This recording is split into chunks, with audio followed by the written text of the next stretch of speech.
और बृजभूषण ताकतवर है, पर इतना ताकतवर है ये हमें मालूम नहीं था। मेरे घर मेरी मदर के पास कॉल जाता है धमकी के लिए कि उसी के किसी आदमी का कि जल्द से जल्द आपके घर में किसी पे केस होने वाला है। और पिछले 2 दिन से जो है वो बृजभूषण के आदमी जो है वो फिर से एक्टिव हो गए हैं।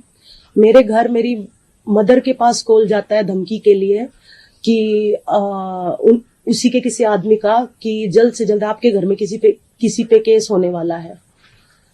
तो मैं ये बात अपनी पहुंचाना चाहती हूँ कि हम सुरक्षित रहें, ये सरकार की जिम्मेवारी है। क्योंकि जब से हमने बृजभूषण के खिलाफ लड़ाई शुरू की है वो ये कभी ना कभी ये एलिगेशंस या कुछ भी प्रोपेगेंडा वो चला ही रहा है। कभी कोई रूप दे रहा है, कभी हरियाणा यूपी का, कभी जात का वो रूप दे ही रहा है। अभी वो सीधा परिवार पे टारगेट कर रहा है। तो बस मैं सरकार से यही निवेदन करूंगी कि हम सुरक्षित हों। और एक बात और कहना चाहूंगी लास्ट की मैं 2-4 दिन से सोशल मीडिया पे देख रही हूँ, कुछ लोग हैं, आईटी सेल है क्या है बृजभूषण की, वो बहुत गंदा बोल रहे हैं। तो बस उनसे मैं यही कहना चाहूंगी कि मेरे जैसी बेटी या माँ बहनें आप लोगों के घर में भी हैं, तो ऐसा ना करें। साक्षी, आपके पास फोन नंबर से अगर फोन आ रहे हैं तो आप लोग पुलिस में इसको इत्तला कर रही हैं, क्योंकि ये बाद में डेंजरस भी हो सकता है अगर आ रहा है फोन तो। हाँ, मेरी मदर के पास कॉल आया था तो उसका हम अभी आगे कार्रवाई करेंगे कि धमकियां आ रही हैं ऐसे ऐसे कि आपके परिवार पे किसी न किसी पे केस भी होगा।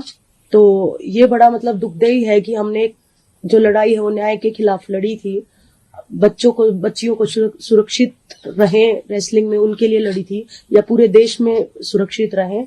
लेकिन हमें ही धमकियां आ रही है और हमें ही घर परिवार पे थ्रेट करवा रहा है, तो ये तो बड़ा दुख की बात है। आप सब जानते हैं कि 21 दिसंबर को जो है मैंने संन्यास ले लिया है कुश्ती से, और सरकार ने जो नई फेडरेशन उसका निलंबन किया उसका मैं स्वागत करती हूँ।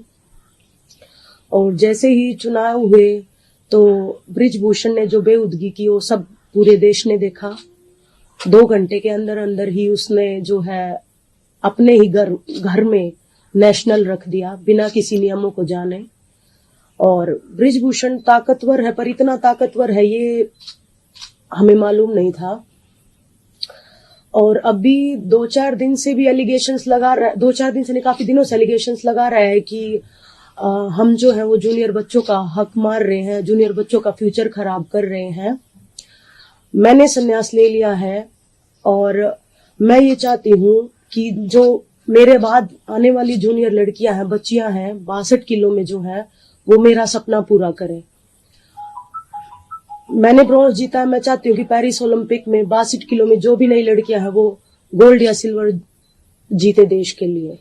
और हेड ऑफ कमेटी ने सीनियर नेशनल अनाउंस किया है और मैं चाहती हूँ कि अंडर 15, 17, अंडर 20 का भी नेशनल वो जल्द से जल्द अनाउंस करें, क्योंकि मैं नहीं चाहती कि हमारी वजह से किसी भी बच्चियों का जो है रेसलिंग में नुकसान हो। और हमें जो है नई फेडरेशन से कोई दिक्कत नहीं थी, सिर्फ हमें एक आदमी से दिक्कत थी, संजय सिंह से। और अगर नई फेडरेशन दोबारा आती है तो उससे कोई प्रॉब्लम नहीं है, ना ही हमें एड हॉक कमेटी से भी कोई दिक्कत है। सरकार जो है माँ बाप की तरह होती है, जब बच्चा कोई भी शिकायत करता है या कोई भी उसे मांग होती है तो वो अपने माँ बाप के पास जाता है, तो वो भी हमारे अभिभावक हैं। मैं माननीय प्रधानमंत्री मोदी जी, अमित शाह जी, इन सब से मैं अभी भी यही निवेदन करती हूँ कि जैसा कि आप इतने समय से देख रहे हैं वो अभी भी संजय सिंह है, वो कैसे आंखें दिखा रहा है।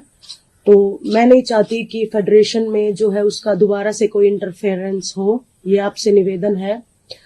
नई बच्ची